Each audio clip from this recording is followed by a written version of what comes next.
Kian Chikam Ibu Kabu Corneli Ichongja Inaka Fiatin Aunta Mine Kilpe Tepo Ka Patianin Aferlinga Chuhangin Chupa Kwa Mitirla Simona Petera Anti Achu Inena Toro Ani Chatu Finriat Kama Sabun Siam Tu Simona Ina Akhengani Kan Kilpek Le Kan Chongchai Nati Kan Patian Nena Akhanga Patianin Akhchi Nani Patian Nena Lo Chongchai Ngu Lanpa Kan Patian Kan Pa Du Tak Mangai Tu Imengai La Wangin Lalpa Ko Kan Ho Tepo Minong Puya Voini Thengin Lalpa Lim Taka Nangma Pola Nangma Choi Moin Ifakla Tiamin Pol Thinin Lalpa Minong Puya Inena Hian Long Tu Kam Taksoi Kan Pa Ani Tukina Hian Lalpa Kan Pathian Ko Kan Ho Tepo Minong Puya Biakin Tharnuam Tak Min Pea Kot Lai Lama Kanin Khom Leilong Natin Tepo Tiama Maloni Le Toha Lalpa Kan Pathian Imal Som Nakandon Hi Tiar Sen Anilawani Lalpa Kan Loma Long Tu Kan Filache Nangma Pola Lalpa Lim Taka Ifak La Samay Tuhi Kan Ni Voina Hian Lalpa Kan Pathian Pentecost Ni Champa Robui Takmai Ahul Laya Sarau Tiang Limin Nangma Ringtu Om Khom Te Apola Lei Te Ama In Semdarin Mei Angin Lalpa Mitin Nena Nang Juan Sarau Tiang Limin Pea Avahan Nuam Don Em Lalpa Kota Nawin Pol Khom Hi Lalpa Nangin Malisom Tri Nani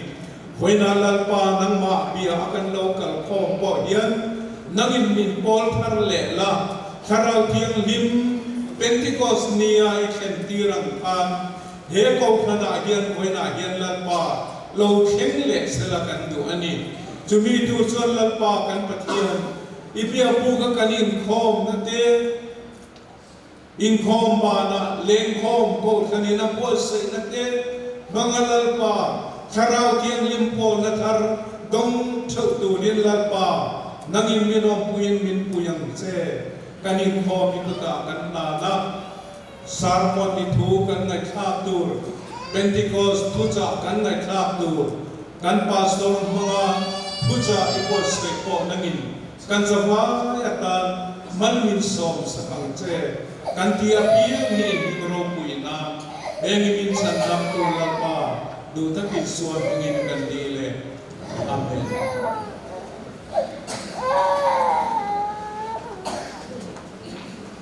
Kan Tholom Te Kan Lakho Mga Din Sotan Secretary Kan Som Mga Tua Puan Chungin Tholom Te Kan Lakho Mga Din Tholom Te Kan Lakhom Zoa Tu Puan Zoa Kan Secretary Ten Kan Tholom Te Hi Pathian Nena Lan Na Turin Kan Som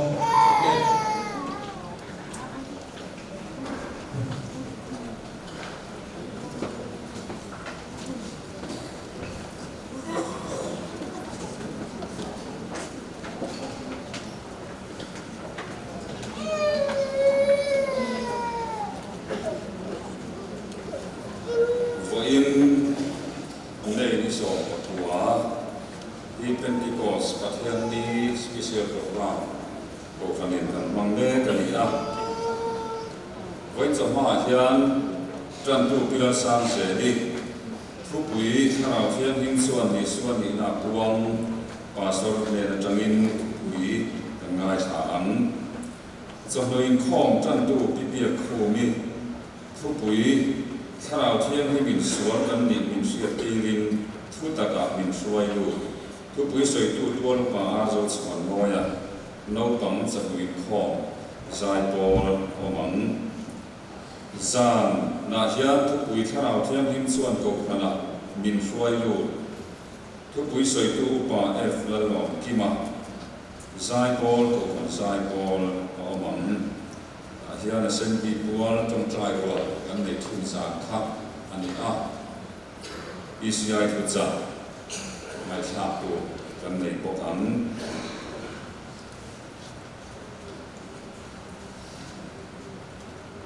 Voin Pentecost ni pathian ni a kan pulpit sil le am le lama pampar khoi mo tak kan tu hi ulan ding lova sia jing na na polin bila sen kimite bila sen kimile a fa den an la khoi ani a lo an tak ni me ani tiên bu phái tham da na thing ren hi kan ko zol kan ho la kan da thing kha an ho de thian ni ta ga chuan ho loi kong ka na chak lam de ba khuan da ni a bu phái tham khom tu te le na tu si nga le tu ten hiat ni selangin thange tiên kan soi me kan in hei kan ho kan ko zol ni kan an thiat da kan bi in bo ni na in alam chau me zela kan ko khan hi ko khan in kum khat tak kan ni sia alo lang fia zela ngemo thil tul na tlang ani emo thil pek lam ani emo kan an puan na chan la na tu ki kan an puan na lama hi chuan kan chet na lama hi chuan ala pot wa zel maya min khan ro sur chungin ko khan ni buite mi som thum chuan zet mai ta inก็จะทันพอแล้วกันมันรัวเตะตาเฟลินนัดลามากันคอยนั่นหลังมาที่ชวนกันก็รัวเสียไม่เราผมตัดเรียกว่าทุกทีนี่รัวชวนมาบ้างกันละมาอีกกันพวงถีนะอันนั้นพวงนนเลเซลถีนพวงนะในการชุดแทงที่พอที่ก็กันมีผู้หญิงกันอันเฟยตัดชวนรินหลงการินกันในเรื่องตัวไม่โดนนี่สุดท้ายชูก็คนมีบุญเต็มกันดิวเป็นนั่นละมาตุกไม่ชุนจังเสียตายละอาจจะอ่อนเด้นาวเบียงทางกันตรงอ่ะไอวีโซโมยเราเตะปามิงอาร์มัลสองกิมานูมิงลันปาโมยเพียงคนมิสองภาษาอิตาลีสามีสองดิบาลีเดียร์สองna no te ming pila himpui ko ming mal song suala nu ming lalong sangin pian lo mi song thum april sangi song mi fali upabial song na om anni khoi so mai khom pa na yan PSI local committee poi mo tak ko ni a committee member ten mai poi mo tak tu ni khoi so no pa na committee room number 2 Golden Jubilee Nuaya Subcommittee Monument Subcommittee te Sabubana Committee Room Number 2 Committee 2 ani pocket an tholom te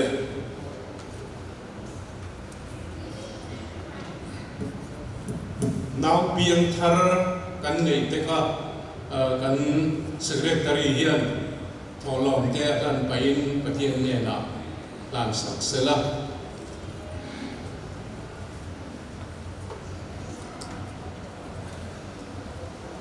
ta thiên này trong trại luôn lal paro pui der van ani voinia ini thiên lim tập mai min pe a tun ka chu zong in kan ti sa mamo kan nei zong na pe rang rama te chane mai takin chung ko tam tha le pi sengin kun kan manga chung zong zong te chol sana kan tak sa to ko adam taka itma a nang ma pol tu ran gi mit pe ka ko ran ho te ma kan lokal khom le heng zong song hi nang ma wa kan don ni ti kan fia a in ne na lo thu kan soi ni voi ni a hian ma ku tu ma ya lokal lovin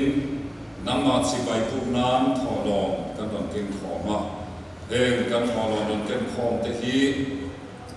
khovel te na tang chuan thil tam ta kangin lang lo ma se la ni ma sila nang in mali som so thil ro pui tak ti na na thin ani ti kan thia a ikuta kan non la na ko ram lo ngel nge se theina tu ra ta nang in man ruwa min man sa tu ring ikuta kan non la na ni in voi ni a hian no te thar do om tak mai ko kan ho min pele ta a dinal him pui le ai vi zo moi ra te te voi ni a hian ko kan ho te min pele ta in ne na long thu kan so ni vì là ra hi lo man min pe ka ni ti in it huwa kan mu a heng hi ke ma ni mi sing te le mi sing te in pe ni lo vin nam ma min pe ka ni ti kan sia long thu kan so ni no hi te se tak ni se kan du sa ka ain kol tu anu le pa te ko en kol thiam the na tu rin fin na te rem fian na te pe la ko than ta mi tang ta ta ka lo chan suwa the na tu rin tu gin si nga ni ku ta kan don ta ok heng song song hero ku na na li suwa mi ni kan ti le amen in khom na chan tu pi sang le lo som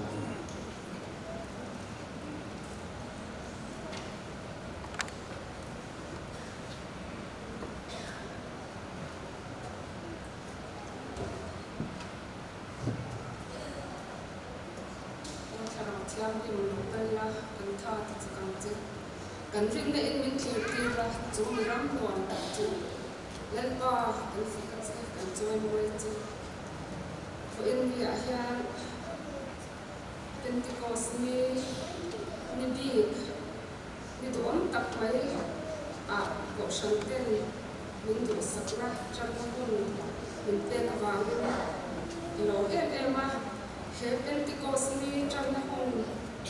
ka chang don ti kan sha thia cái mà ai á thì cái bà số tên phần trắng số tên thì đi khi mang xe ô thì nó tên cái của anh mà ai rồi chú thì chúng mình ở phòng cho cái giảm em mà ya cái mà cái in nó tiếng lòng cái in thì mà ai rồi chú lấy bàn cái mà phong tên cái mà thủ ở xia mà thì đang làm thế là để lọc xia một xe thì ra chúng mình nụ ăn choan cái chuyện nụ ăn lỏng là tất mấy cái này ta chúng mình chú testimony tuôn chào ăn testimony sống cái này về chúng mình còn choan nó không thế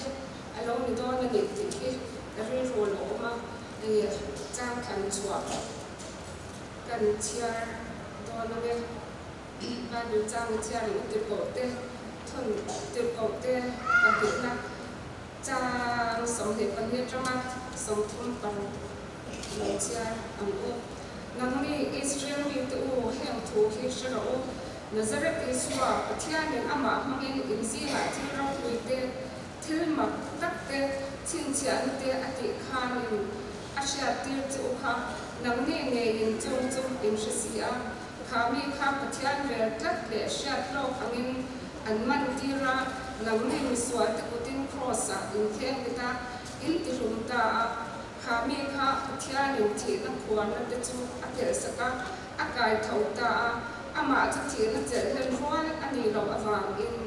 tin ka vida chuan athu asaya kama kun khwa in le pa chu kamuchina kamang an lo na kading na ma ani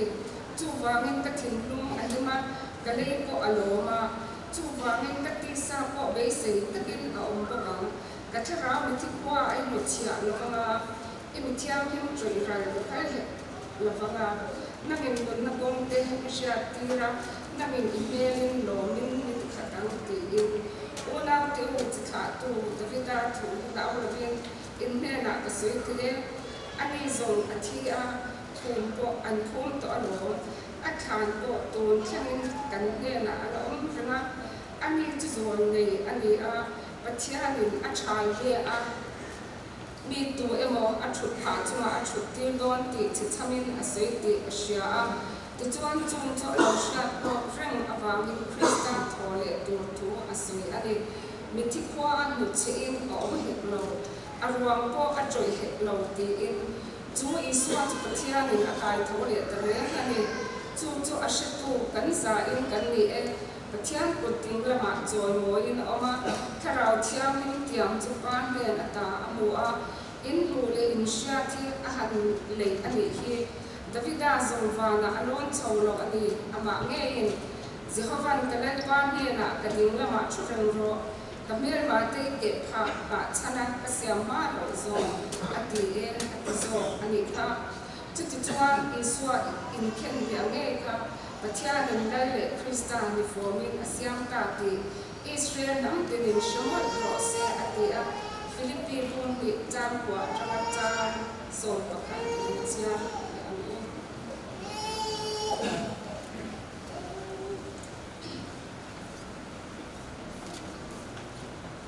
Chumi awang chuan Isua mingin mitin và nó mi te lấy nói mi te ne an ching chik nan le ba thian ti ro poi ma turin Isua Krista chula na mi ti in le in re min abuana pathian ne na ni chuna sat takin a joy moi ve ta thua ming zong ming chung nom ber chu apita a ba lu chang dang tir ko ta thil ti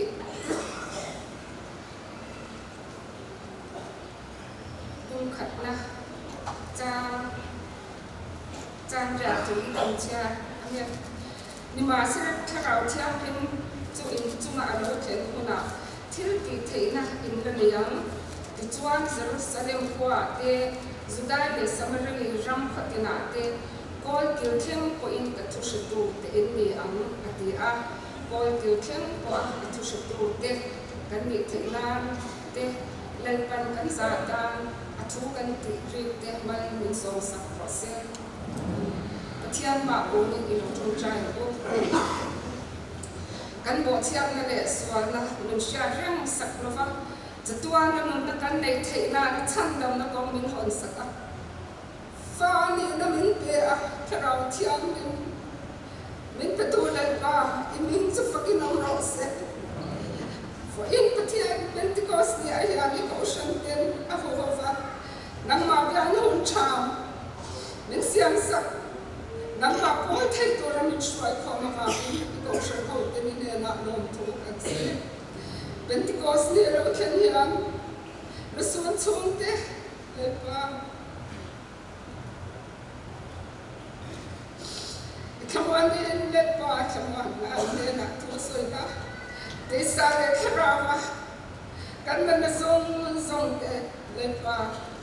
Harau tiang lim kena ni ayah min tidamlah ilama min hidup je. Tu cakap tu pastor ko lepa ain buat saya angin balik lepa itu tentu tentu siat kapa lepa itulah ya kausan dia insona mai ketu temai ini lepa bon nama mi itu pun anau siat ini tu orang lepa angin Malisong na lalpa itote langin ani na ang takakan siya na iropoy na rumpuan tuwa kante heng ko mayamin sangam to na Isua Krista hangin kandirite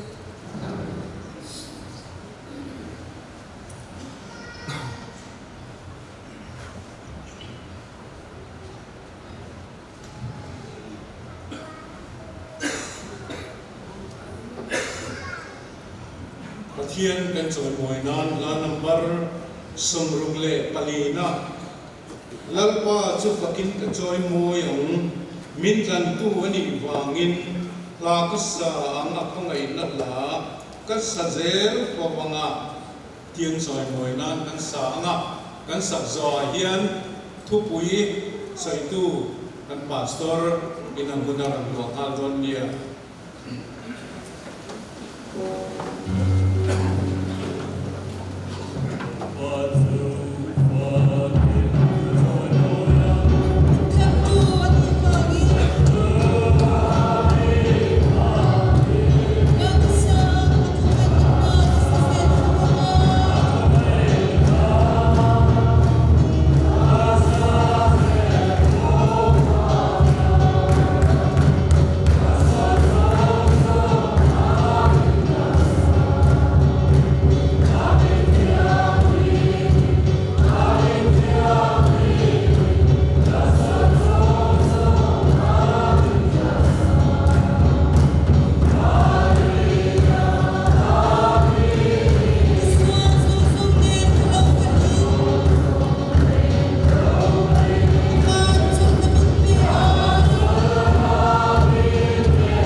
kan chan tu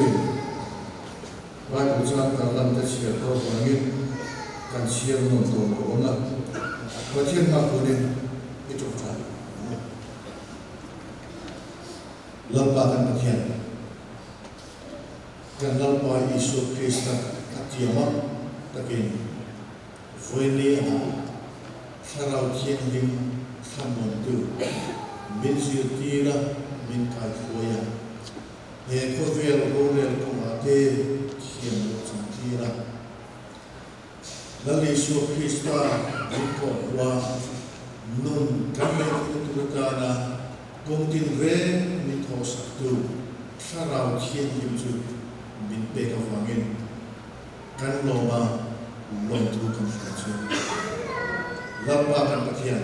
voini aporia chu sarau thiên linh la Isu Krista pa katilana kapen chu tin min pe ka chu keni ho po atakan nei tul sam tua min sia kan lo le ema long tu kan ka chu khoi ta kin chu sarau thiên linh chu ke mani cheu a hian nasare zuala na athwa la na chan ni ta na kan thin lumte namala ma hong tu kan ni chu me tu hin kan sa hian ni ta chu kan pa Isu Krista min kan ti chu amen sarau thiên linh chu chan hin a har khop maya tak tak chuan ke po voini thu soi do na wang yan sarau thiên linh chu chan le ku kham kham te ku kan ke ve tam na na a har tho maya a chan tu tam tak ki kan hiat fi na hi chu kan nulina ataya a chan duina fi amama chu ti ru ro chuan kan nulina atai zong zong e pathian tu ro chu ani chuan boxi lawa amai ro chu sarau thiên linh chu cha ke ro chu apoi mo ani te ro chu kan ke wa pop zong tha a thi don na ko khan in kai khoi ko khan thuri na yan a in ber inge ngai poi mo cha ai khet tia an zoin a chan na chu sarau thiên linh chu cha tin chan tin Dr. Kamapata dunai ko vela pichuan theological college atial loving pathian through theology zirti ro ati tu khopa mithiam ania ga pa ta zo ko ne chone sarau thiên linh tu ni wa tu ni atian amai ro sarau thiên linh chu cha ne ko na ya ne kan sui tam tu lova acha chu soi hi kan pu ta boka den fiat a har boka acha chu ni so wa pe chuan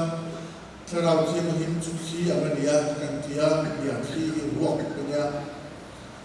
khi am me sarau thiên linh chu na thoka fil detail khoi tang in ya lo kala khoi nge kal do na en hinge ro chen do na en hinge ro chi do ti po khet mang lo nen khan te khin ania chu wang chuan sarau thiên linh hi angeni mi abi tikin mi so te bil ro yan kan khet phak lo nia na pom da rian ta chumi awanga sarau thiên linh chu cha ka yan koi sen kom lo te po hi kan ni mai om no yo ti tu chu ani thilin kan hia la li swan athole atang khan ani tingen ani somli ai lara te ko te til te ni fil da chuan ni somli chu chan chin tha filin ani tingen ai lara ati chuan fara lo don ya zil til te achai ro chu Jerusalem chu san lo la ka tiam chu khalo ma kha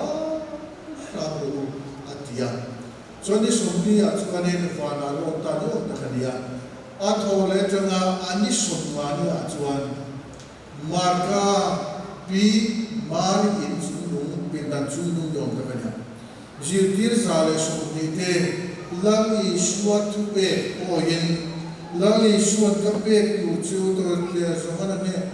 chanjin ka so kan jalan kapa katilanga thamuan tu chu in ne na kon ti do ni amar ro chu ke ka ka thok lo chuan chu lo ka the si lo wa chu va chu ke ko lo fa a thamuan tu sarau thiên hình chu wa katilanga in ne na kon ti do ni chu lo ma fra samro atia an lo ma fra satani jirtir sale sumbi ka ai chanjin je tu so bu so na so mai lo fo tin chu jirtir sale sumbi te pintana lam iswa tutiam na ka inurwa taka an ko na hi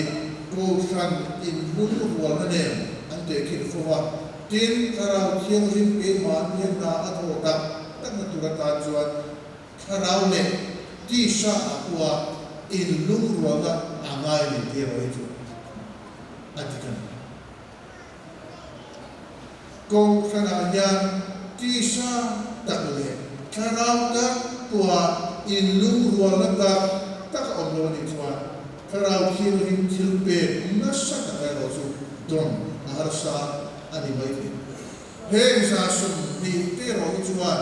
ti sa le sarau takin ani luruala thu pe kan oya zu pin da chuan lali so tu tiam chuan ha chap mani chuan pentecost ni a chuan sarau khin rim chu alo khin da le te ti chuan kan chu sa le sum ni te chuan a fuwa a chuan trong fiat lovin Saravin atong tiyan angin Saravin atong tiyan angin trong dangtin an trong dagama min makan dia mit sang tal khong dia anti tapul maya Saravin atong tiyan angin jetu an trong dagama chu angin Saravin alo khenga na athak dora ni chuan chu sia chu ko kana ho ko ngani khenge ne tura maina kan nei viau bok ani mai ro chu ti lai chuan pente ra chuan Jerusalem ko lai chu thu soi aro tan ta lali so Krista athia azir ti de chuan rom sipai an hlawa juda ho tu te an hlawa man an ni venga khen ben ni veng ti an hlawa an birma mai ro chu kharau thiam him alo thlen ta ro chuan ti hoi senin an ta a petra chuan Jerusalem khulai chuan thu suita kha kan chuan kan tan tu ina suita ania a sei khom petra chuan chu kharau thiam him lo thina chu thuthum lui hu na tang tua pa ina alo tiang to voin ni ataka lo khen tamai chokinia mishwar tia in khen pe lali su Krista ka athi ne ya mai ro chu alo tholeta chu wa chuan san dam tu takalo ren mai ni tiang tuan ta ka chuan petera le kha po thiam ni lo kha thau thiam ni an om puita ka an chen chita ka chuan chu kharau thiam zara chuan thu soi te chu alum ta maya alo thiam te em mai khalo nia chu mini chu ni sam thum mut mai baptisma an changa kharau thiam chun dong ani amai ro chu ma lo ka kharau thiam chang na iswa nu su tu te se an ni pol lai khan peteran stanchin chan fila ni sam thum baptisma chang kan bole ro chuan an te bol thule sarau khoi na sara trong khen ro sang an trong tu ro kan bole to chu ta ka se ro chu voi ne yan ni buala mo buala mo trong khen lo ni no ni lo mo sarau khin ni chu ik ne khan pe in om ni te kan ik tom ma acham chu mi zo Christian ke ya kem kan lu ta ku se kan ne ya he lai ni bua ก็ต้องตายตัวปีที่เราว่าอัลฮิมาอัลลามก็ตาหลวงพ่อตัวพุทธลามุที่เราต้องเกิดสุขไม่รู้สึกเอ็ดดินมาตัวพุทธศิลปะกันที่ยรวมเรากันที่ยกันที่นุ่งสูดอะไรสักคนเรามาถ้าเราเที่ยวยิ่งเป็กสุขต้องเวลาเนี่ยจุดถ้าเราเที่ยวยิ่งสุขต้องเวลาเนี่ยกันยังไงตัวนี้อามาเอรจูบิลิกราฮามันถ้าเราเที่ยวยิ่งจะขับรถจะจุดเชี่ยงแต่ก็จะLalu Yesus Kristus lalu sedang tuan itu ni akan sikitkan. Kalau dia mungkin Pentecost ni asyik kita ni nak lebuat ania, pe ani akan nampu itu kalau dia mungkin ini. Lalu Yesus Kristus cuma Allah ini ni kelapa. Asan cepatnya berkata minum betul. Pada kepala kalau dia mungkin asam sama necin. Pai ni curi apa pun ni ya, kalau kita itu icang dinani. Kalau kita itu icang ni curi apa pun ni na orang apa pun ni na orang dinani. Hei iciang. Cuba cuba Yesus Kristus lalu sedang tuan tanah ipung ni kan. Kalau kita itu cuan baptis ni ya, kalau kita itu pek ini kita itu lucu dengan. Iklan main ring dan sukses. Cara kita limsu ini, cara kita limsu ini, cara kita limsu ini nak Pentecost ni ya, zirtir ini nak pek, andi angcikan ini nak pek ni. Amai rosu zirtir zane sumni kecuali dibuat maya, amai rosu dar kare pun yang mana orang dia veteran tuan saya, mesam tuan malam Yesus Kristus dan nama dia baptis macam andi buat itu konfirmasi. Dokter lawan tiang na, dokter lawan untuk mereka tu konfirmasi mereka. Cuba tuan, cuba Yesus Kristus nara serau tiang ini, pekkan omju Asia tuanen cucian tuan ini. Di konten ane cuma lalu media lalu kerja dan soin dan hiaran macam mana. Adam yang besok tekan boleh foto tutung terkocil tiakan. Kalau kita baptis ini yang lalu nak sama berbuat. Nida takin hongkan boleh dua. Lalu Yesus Kristus itu kan niar hongkan boleh dua yang kan orang bola cuma ni surat turatan ti om siapa ni surat kena turatan kalau dia mungkin baptis kan bayi di kan surat itu kalau dia mungkin baptis kan bayi kan kecil. Amai roju pilih geraham macam kampung latih pilih geraham kalau dia mungkin cuma kasir bayi pula kata itu kasir dah satu le. Kalau dia mungkin lalu Yesus Kristus itu dua, kalau dia mungkin baptisma cuma itu, ani telo ini kasih suka seperti ini. Coba kan kau kan bagian tu kan sudah kan bui acuan, lalu Yesus Kristus menarik kalau dia mungkin cuba kenala, cuma dua cuma kan taka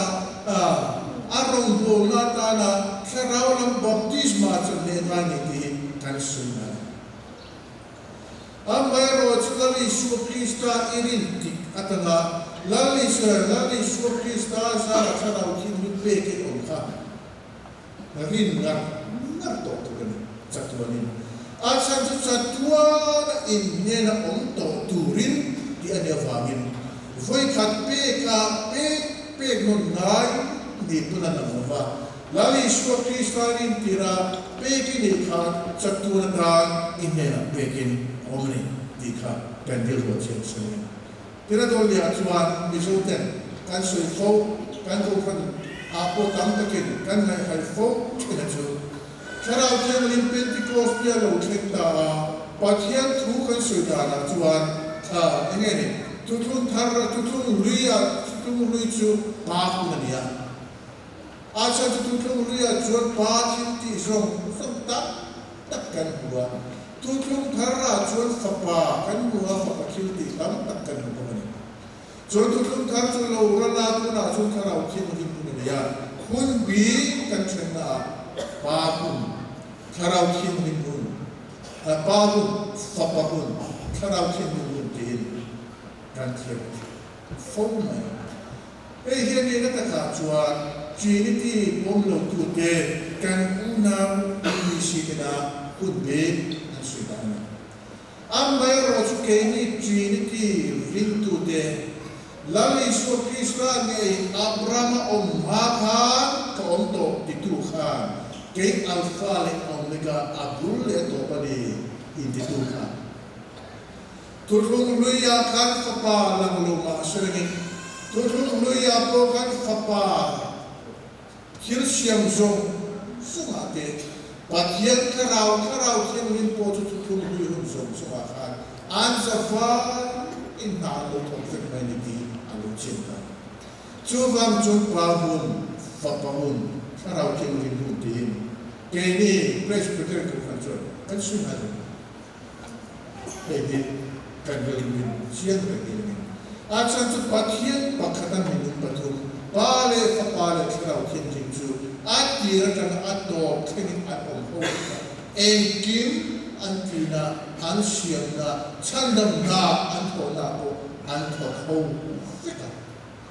amai ro chu lam sar takazia electri ong mai chu chu wa chuan ba hun fapa hun karau thiên hun tin thero le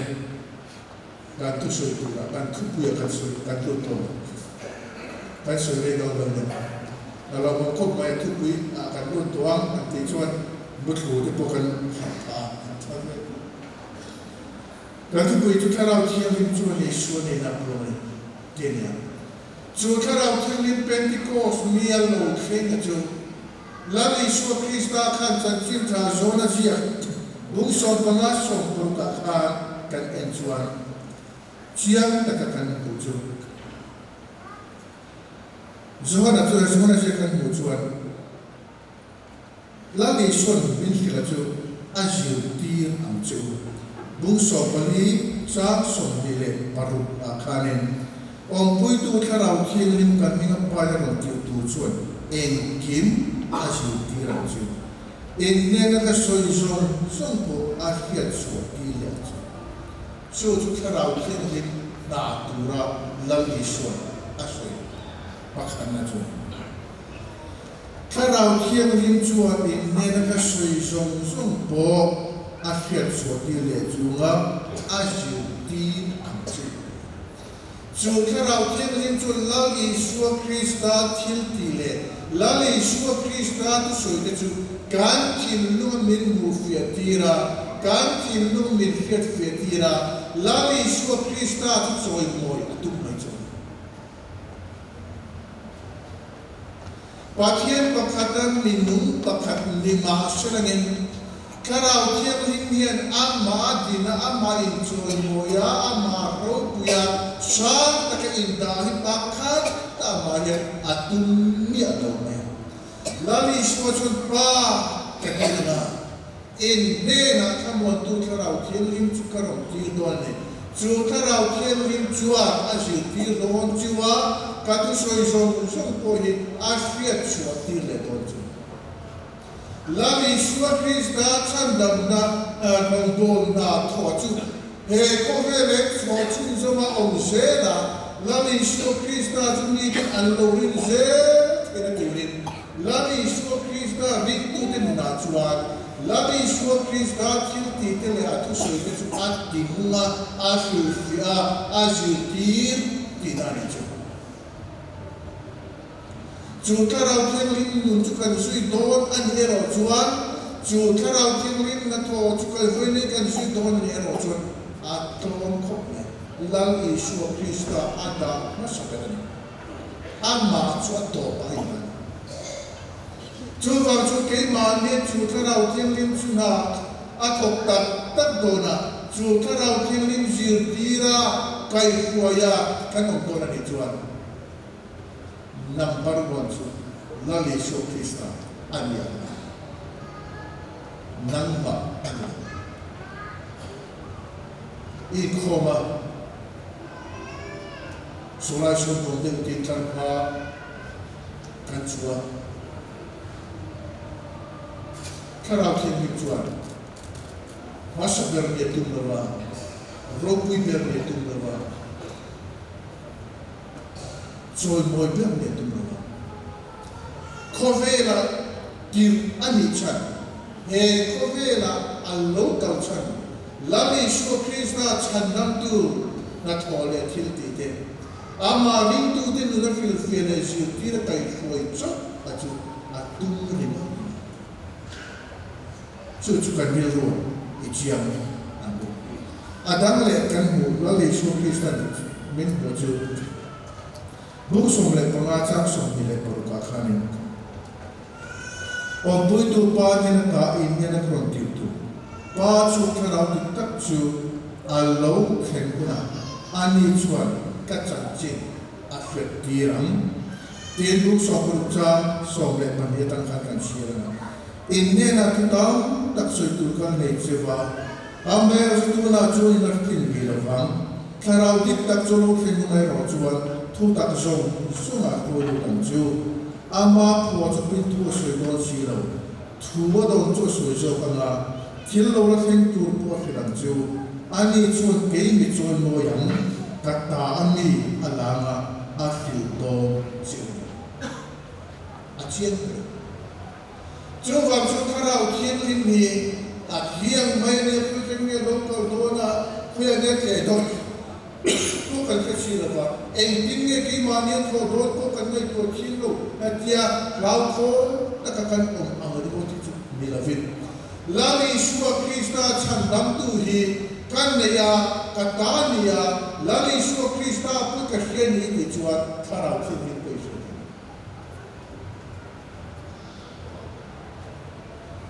lami shua krishna I chiang nam ni chuan tharau thi ni ko chiang nam din en vangin na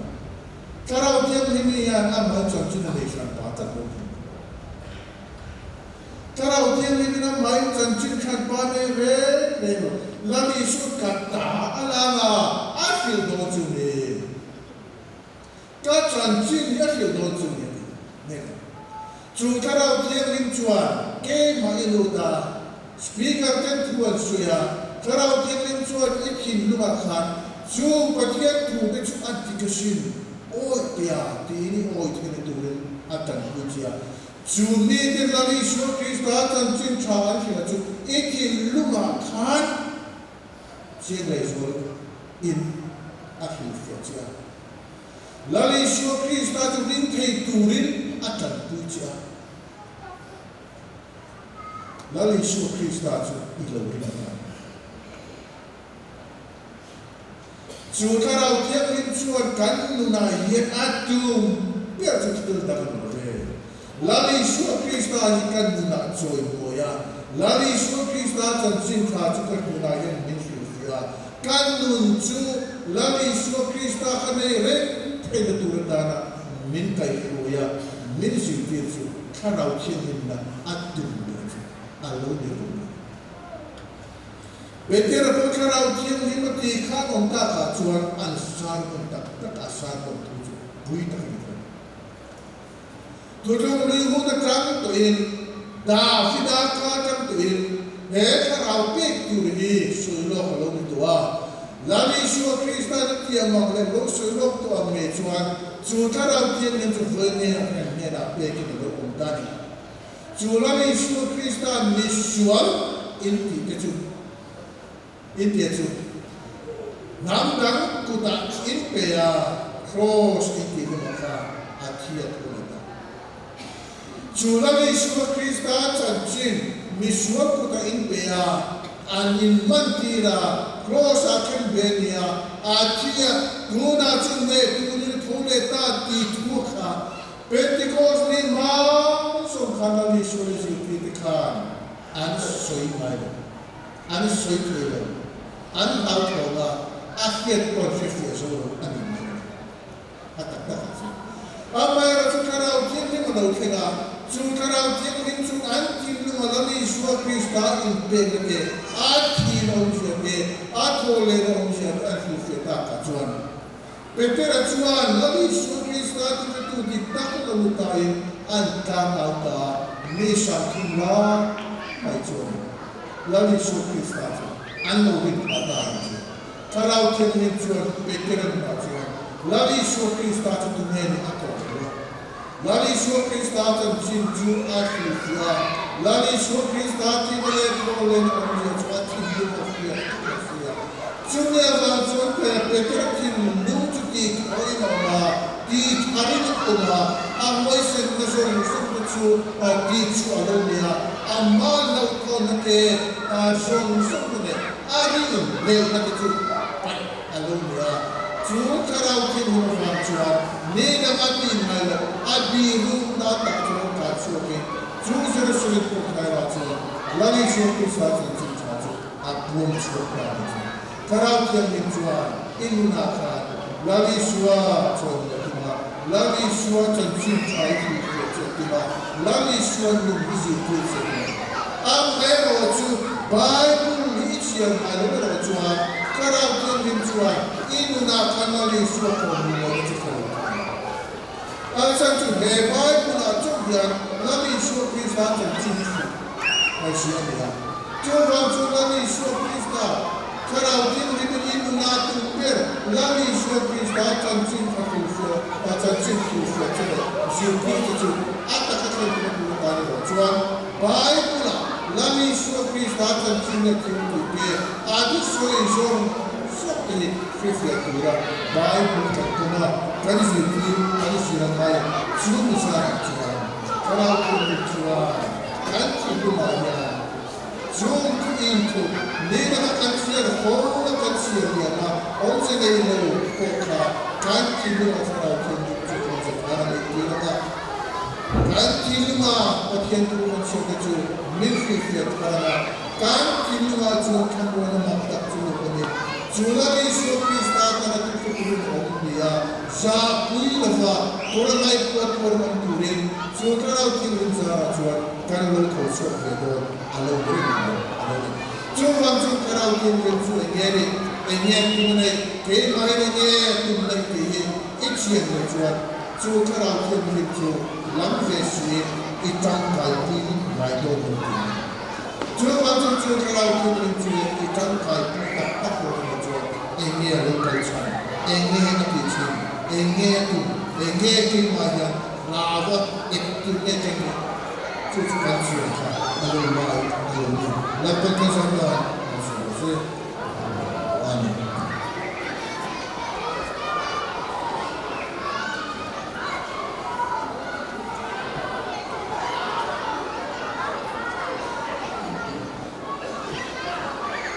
Kena tolong dan lapang tak, sen Sini sangsari zakwat song niya na panglam ma singkat sangkun za suriya ang kawa as available om to singli sangkat le songkwa ani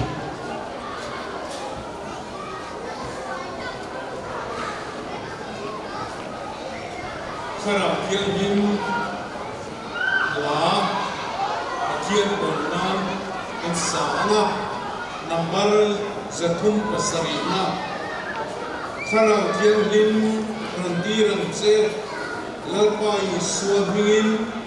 anil ruwa che renro se akhilti meyangin emigan sabzo pian pastorin malso nain kaniko cindon dia nambar zatum pasarina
Insan ni na yan tulong sa katulong. Amen.